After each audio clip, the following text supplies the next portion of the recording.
Baik, kita berjumpa lagi di podcast Palu bersama saya Rondi Sandi. Assalamualaikum warahmatullahi wabarakatuh. Selamat sore. Salam olahraga.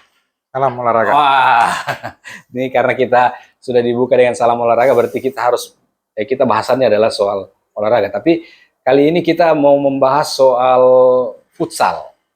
Futsal Sulawesi Tengah yang ternyata belakangan terakhir ini dengan perjuangan kerasnya sudah bisa masuk di liga profesional. Nah, ini sebuah pencapaian yang luar biasa, dan orang di balik itu adalah salah satunya adalah ketua futsal Sulawesi Tengah. Saya memanggilnya biasanya kami di lapangan ini sama-sama sih teman-teman wartawan. Kalau tadi di grup pas samanya kita dibilang wartawan wawancara wartawan. Jeruk makan jeruk. Pak Samsudin SS MSI. Esos ya. SS MSI. Ketua Futsal Sulawesi Tengah. Baik, Pak Sam. Ini kan futsal kita di beberapa tahun terakhir ini kan istilahnya puasa gelar begitu ya. Tapi belakangan juga ini satu tahun terakhir ini naik terus ininya pamornya setelah futsal ini kemudian masuk di liga profesional. Bagaimana awalnya itu ya Pak Sam? Bisa kita berbagi ke penonton kita perjuangan dari teman-teman di futsal Sulteng ini. Oke.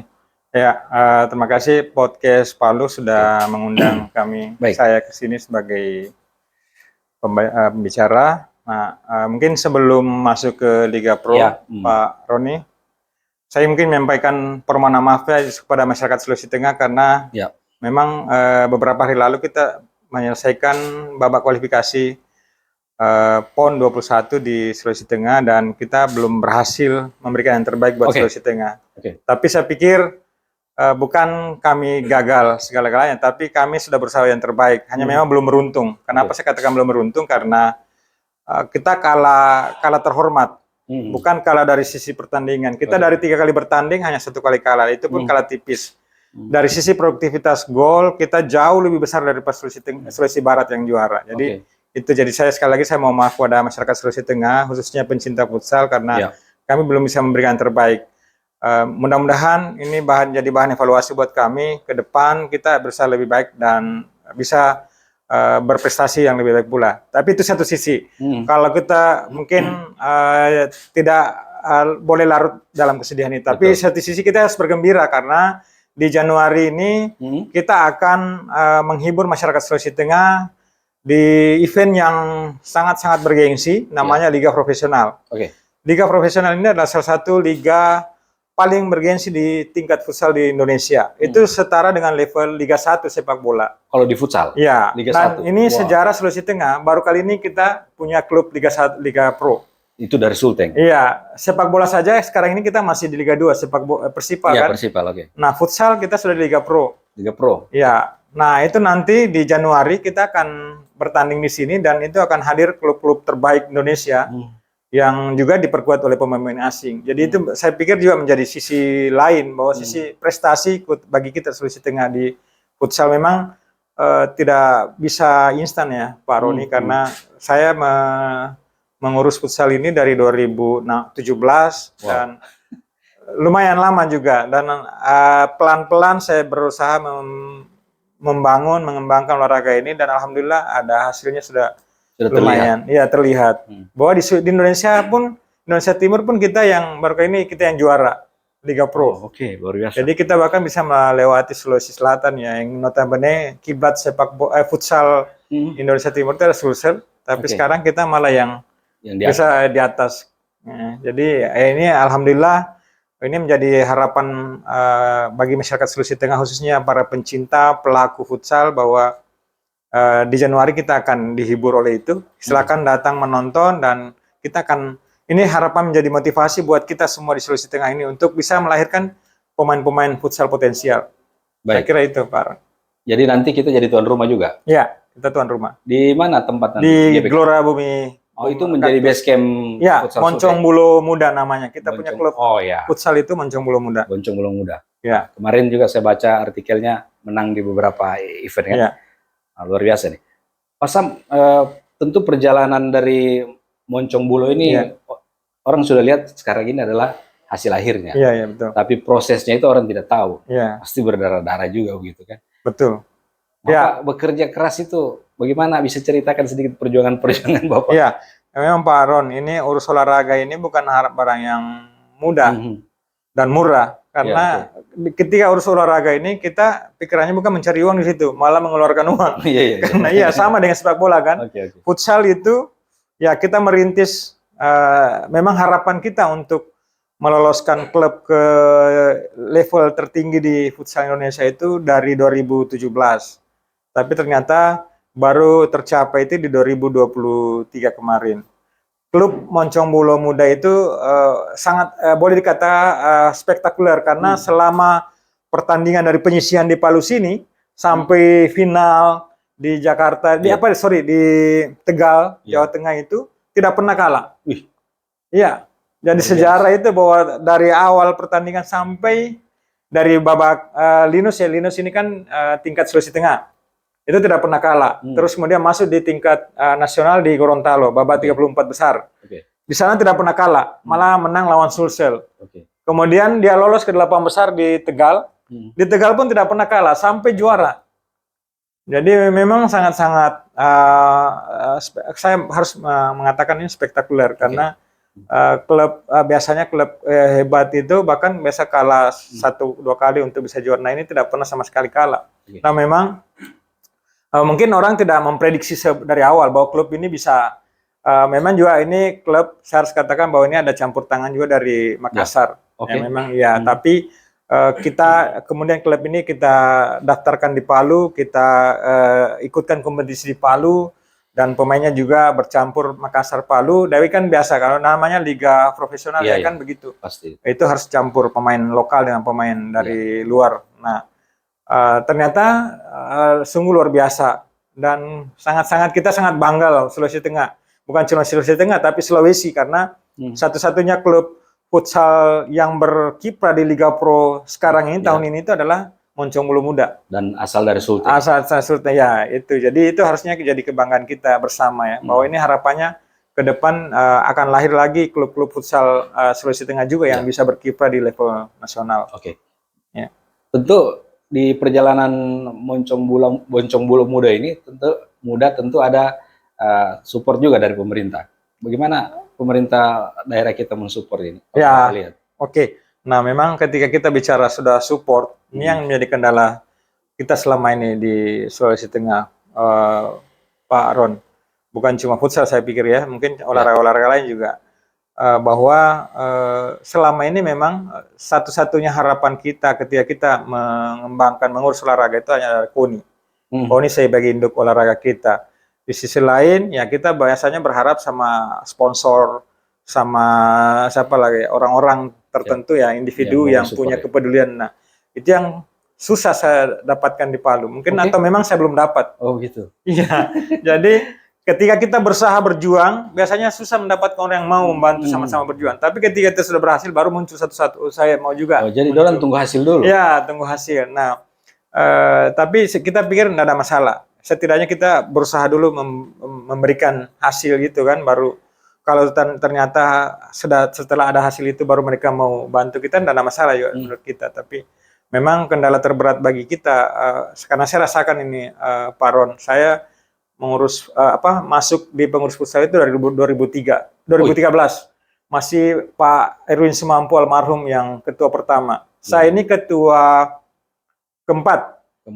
Saya ketua futsal keempat di Sulawesi Tengah. Iya. Jadi sebelum saya ketua ini sekretaris. Nanti 2017 itu saya sekretaris. 2021 itu baru saya jadi ketua sampai sekarang. Nanti habis 2020 jadi ketua langsung membawa tim ini di puncak klasmen. Nah, mungkin saya mengatakan bahwa ini bukan cuma capaian saya sendiri ya. Jelas ini capaian daripada semua pengurus futsal di Sulawesi Tengah. Bukan saya sebagai ketua saja, tapi dukungan dari semua teman-teman pengurus futsal Sulteng, kemudian dari pihak-pihak lainnya. Masyarakat juga saya tidak bisa nafikan itu. Walaupun memang masih sangat rendah atau minim ya dukungan. Pemerintah juga memang masih sangat, saya harus akui juga bahwa masih minim dukungan mereka. Nah, itu yang kami harapkan ke depannya supaya pemerintah juga memberikan dukungan yang sama lah. Artinya tidak hanya kepada olahraga tertentu, tapi semua lah cabang olahraga saya pikirkan, semua merasa punya hak ya, semua punya jawab ya, karena ya, daerah. Betul. Karena ini membawa nama daerah, ya, saya kira harus saling support. Betul, saya sepakat Pak Roni. Ini olahraga ini kan kita bukan nama lokal atau nama siapa ya, tapi intinya adalah nama daerah. Walaupun memang tidak bisa dilepaskan nama klub atau nama sekolah atau nama kamu, tapi di luar itu segala-galanya adalah nama daerah yang kita bawa, Sulawesi Tengah. Jadi sepantasnya lah kalau pemerintah daerah juga mensupport kita. Setuju. Ya. Nah, menarik sekali ini sahabat podcast. Dan ternyata apa yang sudah diusahakan Pak Sam dan teman-teman itu hasilnya sudah kelihatan sekarang. Kebanggaan kita juga ternyata klub Palu atau Sulawesi Tengah itu bisa berkiprah di tingkat profesional. Nah, tadi Pak Sam sudah jelaskan bahwa di tim futsal Sulteng ini, khususnya di klub Moncong Bulo Muda. Nah, ini ada pemain lokal juga yang dilibatkan. Ya, ada. Nah, ini Pak Sam yang sering terjadi dulu. Kan ini Pak Sam juga pasti sudah, Pak Sam ini saya kenalkan dulu. Beliau juga ada penulis buku Persipal. Kaki Emas Persipal. Bukunya masih ada di rumah itu. Nah, Pak Sam sudah warawiri di liputan olahraga tentu. Nah, ada dulu mungkin Pak Sam masih ingat, ada semacam bukan gosip sebenarnya cerita fakta tapi sulit dibuktikan. Bahwa kalau di olahraga itu ada titipan. Oh iya, betul. Mungkin Pak Sam juga dengar itu. Nah, tolong ini anaknya ini, belakangnya tolong dimasukkan. Nah, dalam seleksi tim futsal Sulteng masih berlaku itu tidak, Pak? Itu yang saya sampaikan kemarin di konferensi pers dengan teman-teman jurnalis di Palu. Bahwa futsal mungkin berbeda ya dengan cabang olahraga lain.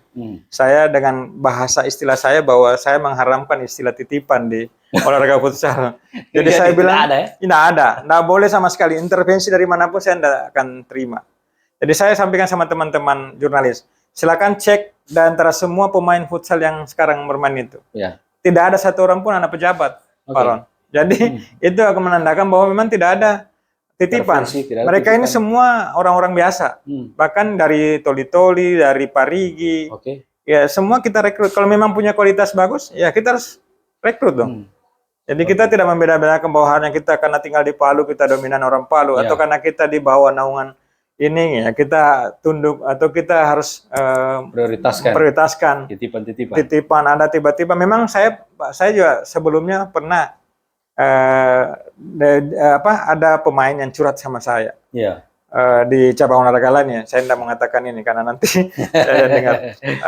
Dia kecewa berat karena dia sudah mati-matian berlatih, tapi pada saat pemberangkatan bukan dia yang berangkat. Tiba-tiba ada pemain yang lain yang masuk. Kalau itu kan kasus banyak itu. Ya, tapi saya Pak Ron, karena saya merasa punya tanggung jawab moral ya, bahwa kenapa kita itu namanya sama mengkhianati orang, misalnya orang kasihan sudah berusaha mati-matian, bekerja, berlatih, serius, tapi begitu pemberangkatan bukan mereka itu kan sama kita mengkhianati orang itu. Jadi saya tidak mau seperti itu.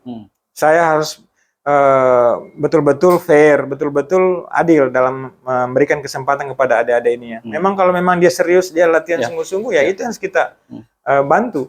Kita tidak boleh melihat siapa-siapa, dia dari mana, dia siapa, itu.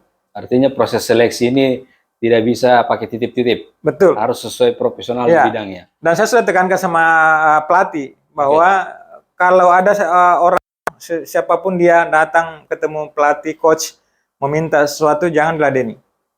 Sampaikan saya dari ketua tidak mau dititipi seperti itu. Iya. Kalau ada yang berani suruh ketemu saya. Ini memang harus dirubah.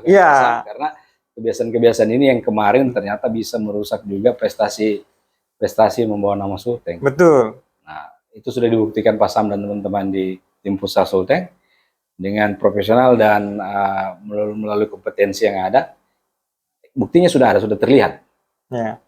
Ini penegasan ini dari ketua tim futsal Sulteng. Tidak ada titip-titip. Maaf Pak ya.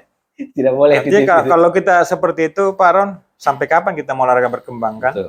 Kalau kita memang mau profesional, mau maju ya kita harus adil, harus fair kepada para pemain itu. Siapa yang berlatih serius, siapa yang bagus kualitasnya itu yang kita dahulukan, itu yang kita berikan kesempatan. Baik, sekali. Baik, untuk di berikutnya pasang mungkin ada target yang paling dekat yang mau dicapai begitu untuk teman-teman di tim futsal Sulteng, khususnya di klub yang Bapak naungi sekarang ini. Iya. Oke. Memang yang di depan mata kita ini seperti saya sampaikan tadi bahwa kita akan menghadapi namanya Liga Pro.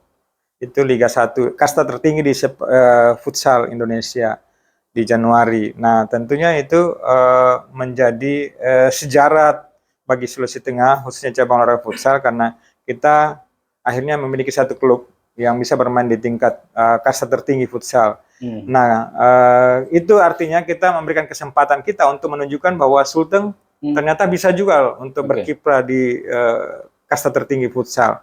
Kemudian juga ini menjadi kesempatan buat adik-adik yang lokal pembinaan, motivasi buat yang lainnya yang mungkin belum bisa lolos atau belum klub kita yang belum bisa sampai ke situ, itu akan menjadi motivasi mereka bahwa kita juga bisa kalau begitu. Ternyata ada yang mereka bisa nonton, melihat pertandingan permainannya nanti itu. Nah, tentunya harapannya kita dari pengurus adalah tahun depan, karena setelah Liga Pro ini ada lagi Linus namanya. Linus itu Liga Futsal Nusantara selevel dengan Liga 3 sepak bola. Itu kita memang selalu putar di setiap tahun di bulan April atau Mei. Nah, itu juga menjadi salah satu program tahunan kita, bagaimana menjaring pemain-pemain klub-klub terbaik di Sulawesi Tengah. Jadi ada 2 nanti di tahun depan ini, Pak Ron, Liga Pro di Januari dan Liga Futsal Nusantara di bulan April. Ya, itu semua digelar di Palu. Semua digelar di Palu. Jadi ini juga nanti menjadi hiburan tontonan masyarakat Sulawesi Tengah ya, untuk bagaimana melihat perkembangan futsal di Sulawesi Tengah. Nah, ini juga bisa memacu adik-adik yang nantinya bisa mengembangkan talentanya di futsal. Betul. Kalau dari segi Pasam pembinaan usia dini, ada juga di tim futsal Sulteng. Pak Ron, salah satu faktor yang mempengaruhi prestasi futsal kita juga perlahan-lahan bangkit ya, perlahan maju, itu adalah pembinaan usia dini. Di Sulawesi Tengah, khususnya di Kota Palu saat ini, salah satu cabang olahraga yang paling aktif yang dilakukan oleh para olahraga adalah futsal, terutama di tingkat pelajar. Di tingkat pelajar sekarang ini paling banyak event adalah futsal. Paling banyak. GBK, Gelora Bumi Kaktus itu bahkan kewalahan untuk menerima turnamen. Karena ini antri turnamen yang main di situ. Karena memang sekarang ini kan GBK itu salah satu-satunya lapangan yang berstandar nasional di Kota Palu. Jadi kita memang sarankan kepada pelaksana futsal turnamen bahwa harus menggunakan lapangan yang berstandar nasional. Nah, itu adanya di GBK ya? Ya, adanya di GBK. Nah, mereka semua semangat. Atmosfernya main di situ kan berbeda dengan ketika main di lapangan biasa. Membiasakan mereka untuk tampil di lapangan yang berstandar nasional. Kemudian ya memang juga tidak bisa dipungkiri Pak Ron bahwa untuk memajukan olahraga itu, termasuk futsal, harus aktif pembinaan usia dini. Nah, itulah kita mendorong adik-adik yang khususnya di kalangan pelajar untuk terus melakukan event. Kita berterima kasih kepada semua adik-adik ini, tentunya pihak sekolah yang mendukung adik-adik ini melakukan event-event seperti itu. Karena itu secara tidak langsung membantu memajukan olahraga futsal ini. Karena kalau turnamen atau kompetisi ataupun event futsal hidup, maka otomatis olahraga itu akan maju. Itu kuncinya. Ya. Jadi nanti dari futsal lokal yang mandiri yang digelar oleh sekolah, itu bisa juga nanti adik-adik ini mungkin masuk dalam seleksi itu ya? Iya, betul. Apalagi sekarang di seleksi pemain ini rata-rata itu pemain-pemain usia pelajar yang untuk nasional. Kayak Prapon ini, dia kan kelahiran 1 Januari 2005. Iya, anak-anak sekali. Kelas 2, kelas 3 SMA. Iya, jadi kesempatan besar buat mereka. Nah, yang menguntungkan buat mereka itu adalah setelah sadar event itu dia bisa naik lagi ke Liga Futsal Nusantara. Jadi kalau di situ dia sudah terasa dia punya bakat, mulai itu bagus lagi. Jadi level tinggi dia sudah enak, adaptasinya sudah bagus. Nah, itu yang kita coba lakukan sekarang ini. Jadi itu sejalan dengan program dari pusat juga. Baik. Berarti salah satu indikatornya sehingga kita di Kota Palu itu menjadi tempat untuk turnamen nanti Liga Pro ini, itu mungkin sudah pasti panitia nasionalnya sudah melihat kan, mulai lapangannya dan apa. Betul. Apa yang tim waktu pertama kemarin itu, apa yang Pak Sam ingat waktu, kayaknya layak di sini? Memang ada dari tim pusat langsung datang ke sini kemarin dan mensurvei lapangan, melihat bahwa memang sangat-sangat layak untuk event nasional sekelas Liga Pro. Dan dia bangga, dia mengapresiasi pemerintah daerah yang sudah menyiapkan gedung yang berstandar nasional dengan dia tinggal ingatkan supaya sarana seperti ini harus dijaga baik-baik, dirawat. Jangan sampai belum berapa tahun dibangun sudah rusak atau ya. Jadi kita dianggap memang sudah lapangan yang sarana olahraganya kita ini untuk event besar itu sudah sangat-sangat representatif. Layak lapangannya, dukungan pemerintah, kemudian kita punya tim yang diperhitungkan. Betul. Jadi yang kami pandangin sekarang tim Sulteng, tim kita punya pemain klub yang bisa diperhitungkan di tingkat nasional. Oke, Pak Sam, kita sudah di penghujung, Pak Sam. Mungkin di closing, Pak, apa yang mau disampaikan ke publik kita di Sulawesi Tengah, khususnya para penggiat olahraga futsal? Silakan. Oke, makasih rekan pemirsa podcast Palu, bahwa saya selaku Ketua Asosiasi Futsal Provinsi Sulawesi Tengah tentunya mengajak bagi kita semua, para pencinta, penggiat, pelaku futsal, untuk sama-sama membangun olahraga tercinta kita ini, supaya bisa sejajar dengan olahraga lain. Karena dukungan saudara-saudara semua adalah sangat berharga bagi kami. Kami tidak bisa apa-apa tanpa dukungannya dari saudara-saudara semua. Selain itu juga tentunya kami berharap dari pemerintah daerah, Provinsi Sulawesi Tengah, tentu dia melalui KONI, serta bapak-bapak yang punya jiwa atau punya kepedulian terhadap olahraga, supaya juga bisa membantu kami olahraga futsal di sini, supaya bisa berbicara di tingkat nasional. Apalagi saat ini kita sudah punya jalan ke situ, karena ada klub kita Moncong Bulu Muda yang berkiprah di level nasional sekarang ini. Jadi sekali lagi saya berharap semua dukungan masyarakat Sulawesi Tengah untuk memajukan olahraga futsal ini, supaya bisa berbicara di tingkat nasional dan berprestasi. Saya kira itu. Baik sekali. Demikian sahabat podcast Palu, Pak Samsudin, terima kasih waktunya, Ketua Tim Futsal Sulteng. Semoga olahraga futsal kita di Sulawesi Tengah, khususnya di Kota Palu, bisa lebih menggeliat, prestasi makin naik terus, dan yang paling penting adalah support dari pemerintah daerah. Betul sekali. Ya, biar bagaimana ini membawa nama daerah. Iya, betul. Ya, lirik-lirik lah, Pak, ya. Iya. Setidaknya. Sepakat. Baik, terima kasih Pak Samsudin, Ketua Tim Futsal Sulteng. Kita akan berjumpa lagi di podcast lain bersama narasumber lain, bersama saya Roni Sari di podcast Palu. Sampai baku dapat lagi. Assalamualaikum, selamat sore. Selamat sore. Waalaikumsalam warahmatullahi wabarakatuh. Terima kasih, Pak.